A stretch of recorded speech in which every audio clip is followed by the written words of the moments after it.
안철수와 중도 확장을 결의한 윤석열.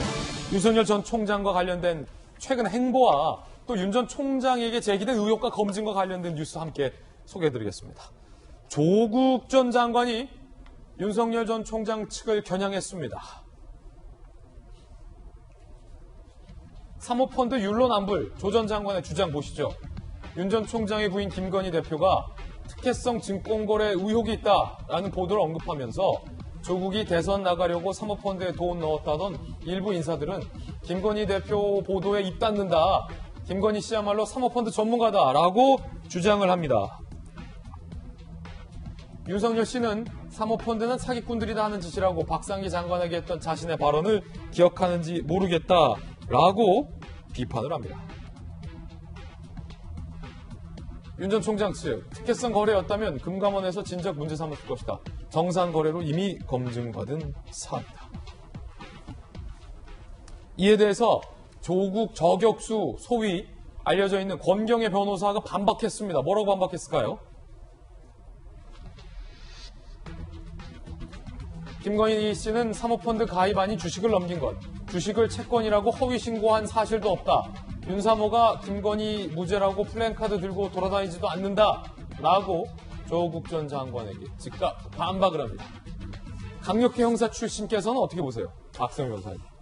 김건희 씨가 받고 있는 의혹은 신주 인수권을 사모펀드에 매각함으로써 거액의 시세 차익을 얻었다는 취지입니다. 권경혜 변호사의 지적은 사모펀드에 직접적으로 관여한 것이 아니라 매각 상대방이 사모펀드에 불과했기 때문에 본질적으로 다르다고 주장을 하고 있는 거죠. 그러니까 사모펀드에 투자한 건 아니군요. 예, 사모펀드에 매각했다는 것이죠. 매각을 제3자에게 할 수 있는데 그 대상이 사모펀드였을 뿐이라는 것이죠. 그로 인해서 시세 차익을 크게 얻었다는 점이 의혹의 접점인데 사실 이 사건의 경우에는 여러 의혹이 제기될 수는 있습니다. 이 도이치모터스와 여러 해에 걸쳐서 유사한 업무를 반복해왔고 그로 인해서 얻었던 시세 차익이 상당하기 때문에 의혹을 제기할 수는 있습니다만 제가 보기에 아직까지 현재로서는 범죄로 특정 지을 만한 단서는 발견되지 않는 것 같습니다. 특히나 범죄로 특정 지으려면 회사의 내부 정보를 이용해 회사 대표 등과 공모의 시세 차익을 얻어야 한다는 점이 충분히 입증되어야 하는데 그 정도 입증에는 이르지 않은 것 같습니다. 조 전 장관 입장에서는 그 정도 입증에 이르지 않는다고 하더라도 우리 일가에 대해서 수사했던 것과 동일한 기준으로 수사를 해달라. 그러면 의혹이 사실로 밝혀질 여지도 있다는 취지의 주장을 하는 것이고 권경혜 변호사는 본질적으로 다른 사안이라고 반박을 하고 있는 것으로 보입니다. 현재 이 사안을 두고 수사기관이 수사를 개시할 만한 가치가 있는지 여부를 따져볼 시점이 아닌가. 즉 아직까지는 수사의 가치가 있는지도 판단하기 어려운 시점 같습니다. 박성배 변호사, 강력계 형사 출신 변호사의 말에 따르면 수사의 가치가 있는지 모르겠다라는 논평인 건데 조 전 장관은 왜 이렇게 발끈하고 나선 겁니까?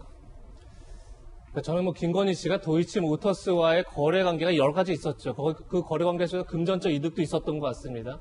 그것이 불법 폐경이 있었느냐, 그건 이제 다른 문제고, 그건 제가 볼 땐 검찰이 하고 또 팔 거기 때문에 저는 검찰 수사 결과를 보고 나서 판단하면 될 것 같은데, 이 사안에서 저를 당황스럽게 하는 건 조국 전 장관의 떳떳함입니다. 조국의 떳떳함. 그러니까 사모펀드 관련해서 횡령혐의가 무죄를 받았죠, 정경심 교수가. 그리고 사모펀드에게 대여했다라고 법원이 판단했고 그렇기 때문에 권력형 범죄가 아니라고 법원이 판단했습니다. 맞습니다. 중요한 건 뭐냐면 조국 전 장관이 민정수석을 했던 2018년 1월부터 정경심 교수가 3차례 거쳐서 조국 전 장관 조카에게 비공개 정보를 받아서 주식에 투자를 합니다. 그렇죠. 그런데 본인을 투자하지 않습니다. 왜냐하면 나중에 재산 공개 때 문제가 될까 봐 자기 동생과 단골 헤어 디자이너의 명의로 차명 투자를 합니다. 예. 그리고 거기서 그렇게 비공개 정보를 활용해서 차명 투자를 해서 2억 3천만 원의 이득을 취합니다. 근데 그 이득 취한 것을 은닉합니다. 이 세 가지가 다 1심의 유죄를 받았습니다. 그것이 전부 다 조국 전 장관이 민정수석 때 벌어진 일입니다. 그 실명으로 원래 해야 되는 거잖아요. 당연한 거죠. 실명으로 예. 해야 되는 거죠. 전 그래서 사모펀드가 물론 횡령 혐의의 무죄를 받은 건 분명 틀림없지만 과연 이것이 민정수석의 가족이 비공개 정보로 차명 투자를 해서 그 수익을 은닉한 게 그게 떳떳한 일인지. 좀 그래서 물론 이제 김건희 씨의 사건은 만약에 그것이 범죄라면 당연히 나중에 검찰이 밝혀야 되고 검찰이 밝힌 거에 따라서 당연히 비판해야 되지만 전 조국 전 장관이 이렇게 당당하게 이 문제를 제기하는 게 과연 정당한 건지 전 굉장히 의문입니다. 이재명 기자 뼈 때렸는데 전재수 의원님께서는 어떻게 보세요? 이 부분 관련해서. 저는 최근에 이제 윤석열 전 총장께서 이제 대통령을 하시겠다고 이제 정치 참여 선언을 하고 본격적인 이제 행보를 하고 계신데 그 과정에서 조국 전 장관하고 이제 서로 작용 반작용하는 그 전체 과정을 보면서 야 이게 조국 장관 입장에서는 내가 받은 거 돌려줘야지 뭐 이런 생각이 있지 않겠습니까? 아, 내가 당한 만큼 돌려줘야지. 이건 추측입니다. 네, 아마 그런 생각이 있을 테고 이 세상 만사 이게 옛말에 어르신들 하시는 말씀이 하나도 틀리지 않다는 이야기가 그 윤석열 검찰총장이 검찰총장으로 있을 때는 조국 전 장관이 이제 굉장히 억울함을 많이 이제 호소를 했죠. 근데 이제 윤석열 총장이 이제 검찰총장을 그만두고서 정치를 하는 입장이 되다 보니까 지금은 이제 조국 전 장관의 공격에 대해서 윤석열 총장이 오히려 상당히 억울해하는 서로 이제 주고받는 그런 관계가 된 것 같은데 옛말에 어르신들께서 그런 말씀들을 하시죠. 때린 사람은 맞은 사람은 발 뻗고 자도 때린 사람은 이제 편히 못 잔다 이런 이야기가 있는데 그 세상 일이 다 그런 것 같습니다. 이게 뭐 준대로 받는 거 아닌가.